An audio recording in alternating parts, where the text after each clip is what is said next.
The Minerals Council currently has, I think, 80 odd members. The Junior Mining Desk represents 30 companies, and we have two associations, Claybrick and SATPO, which represents the smaller diamond producers in the Northern Cape, who represent in turn about 250 small entities. So just that we take those 30 companies, we represent now 40% of the Minerals Council. 40% of the Minerals Council members are junior companies. And I think that's an important point, because we often, the Minerals Council is presented as, the voice of the big players. But that has changed significantly.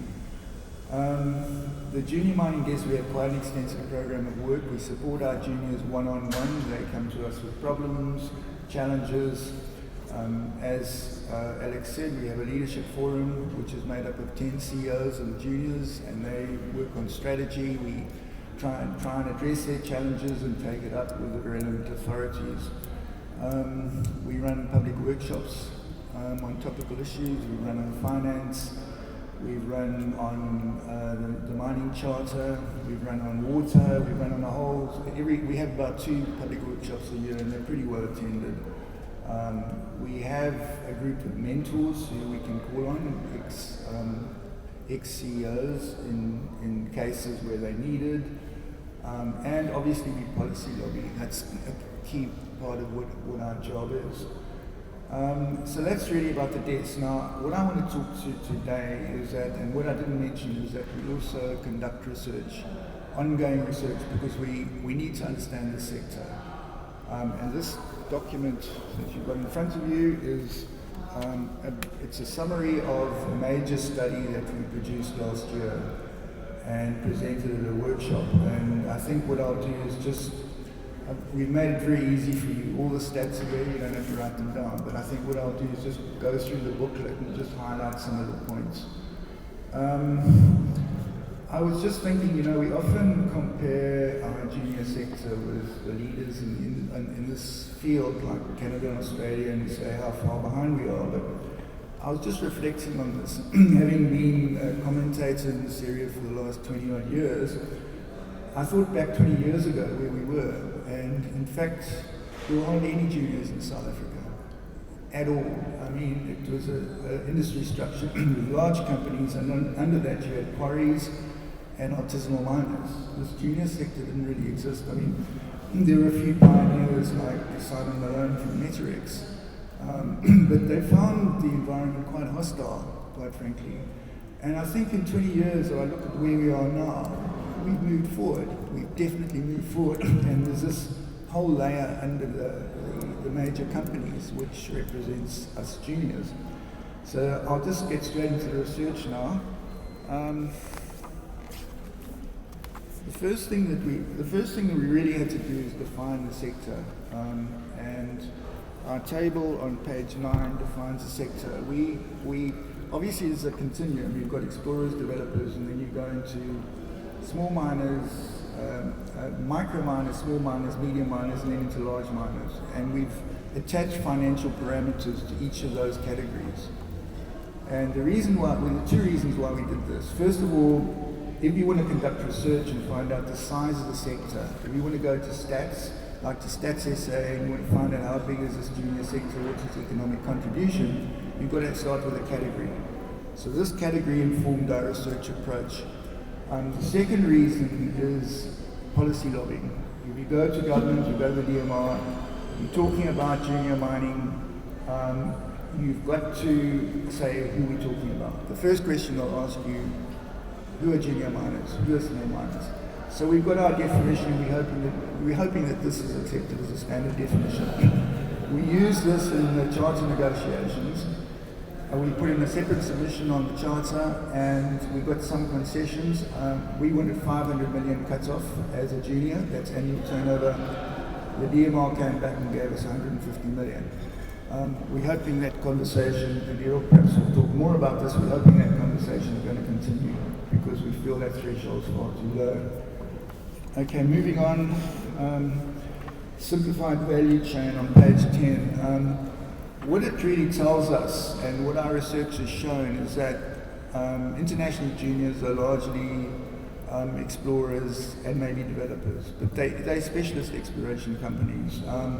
In South Africa, the majority of our juniors are smaller producers, although we're starting to see the emergence of what we call explorer developers, largely brownfields, but small companies coming here and building mines. And that is a new development, and it's a positive development. But in South Africa, at this present point in time, if I look at the 30 companies we represent, the majority are smaller producers.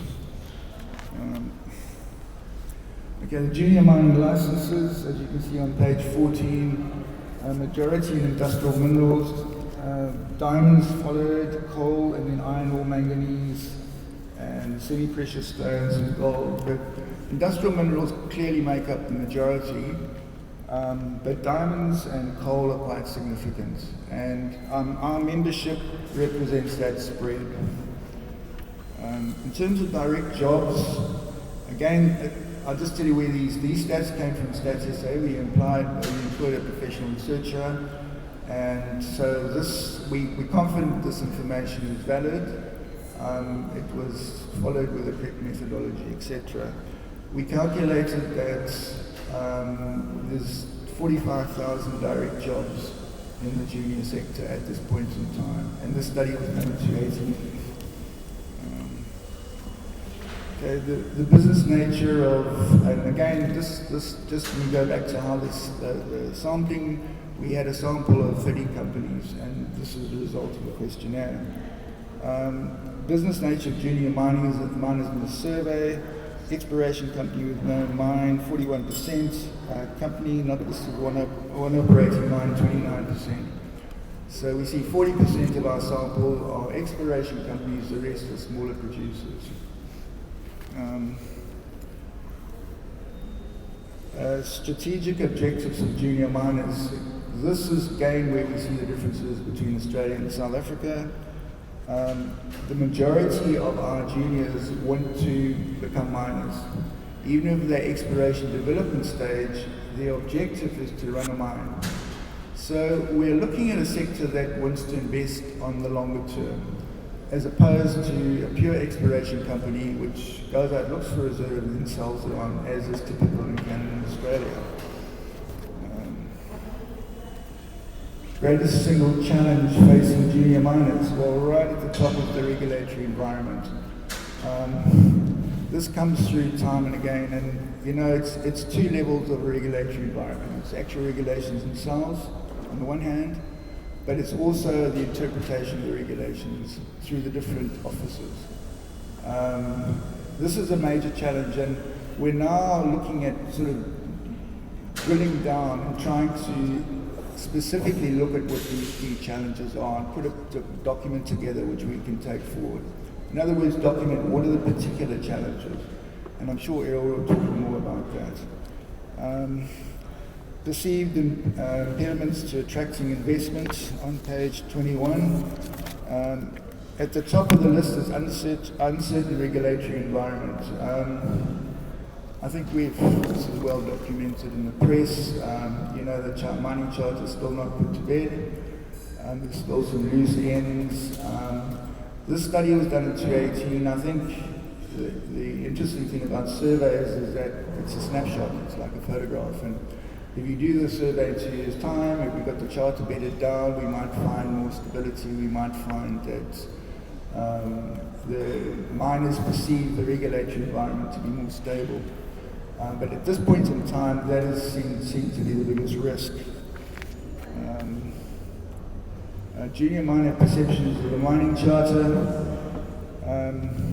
We've got contrary views. 28% said that the mining charter had done more damage than good.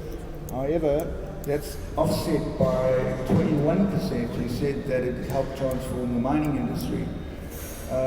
I think one can attribute this difference of opinion to the differences in the companies. You know, clearly a 100% black-owned company is going to be more favourable to the charter because the charter has enabled that company to come into the market. So we've got these differences of perception. Permanent labour costs.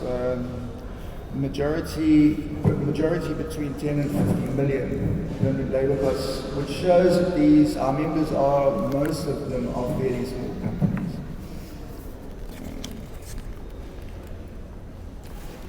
Number of companies listed on page 24.